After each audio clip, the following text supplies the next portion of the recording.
Hello बच्चों, आइए प्रश्न को देखते हैं। प्रश्न है मानव एवं जरायुज स्तनधारियों के अंडे होते हैं। हमारे विकल्प है एलेसिथल, माइक्रोलेसिथल, मीजोलेसिथल और मैक्रोलेसिथल। ठीक है, तो यहाँ पे बच्चों सबसे पहले हम बात करते हैं प्रश्न की मुख्य अवधारणा के बारे में।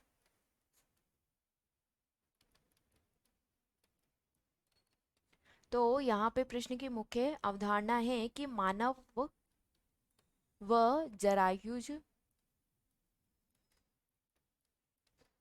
ये क्या होते हैं? स्तनधारी प्राणी हैं। मानव और जरायुज क्या होते हैं? स्तनधारी प्राणी हैं।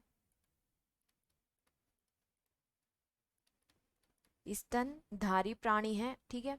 और इनके जो अंडे होते हैं वो कैसे होते हैं?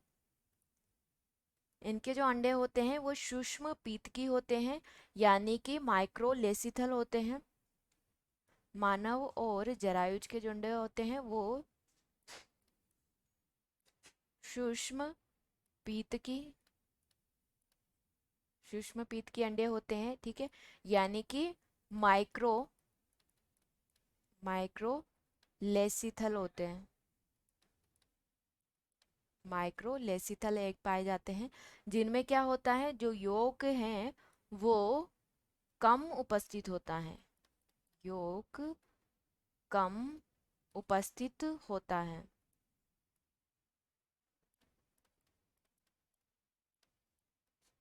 कम उपस्थित होता है, ठीक है। तो यहाँ पे विकल्प देख लेते हैं हम। विकल्प हमें क्या दिया हुआ है? विकल्प ए दिया हुआ है ए लेसिथल, ठीक है। तो ए लेसिथल को हम क्या बोलते हैं? इनको बोला जाता है अपीतकी अंडे।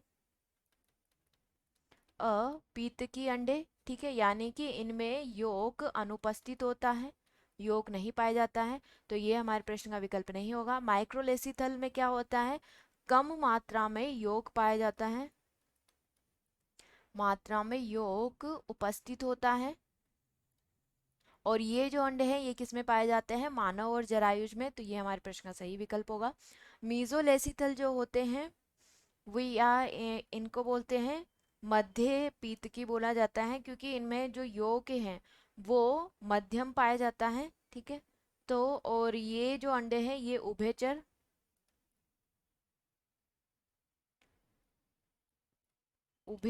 जंतुओं में पाए जाते हैं।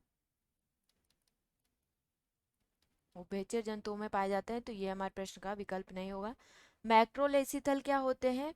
इनमें जो यolk है वो बहुत अधिक मात्रा में पाए जाते हैं, ठीक है। यolk अत्यधिक मात्रा में पाया जाता है,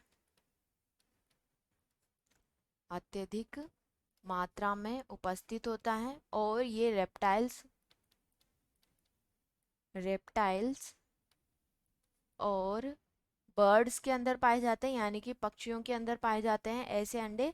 और रेप्टाइल्स क्या हो गए? हमारे सरीसृप हो गए। तो ये भी हमारे प्रश्न का विकल्प नहीं होगा। तो यहाँ पे मानव या जरायुज में जो अंडे पाए जाते हैं वो माइक्रोलेसिथल होते हैं। तो विकल्प बी हमारे प्रश्न का सही विकल्प होगा। आशा करती हूँ आप इसे अच्छी तरह समझ गए होंगे। धन्यवाद।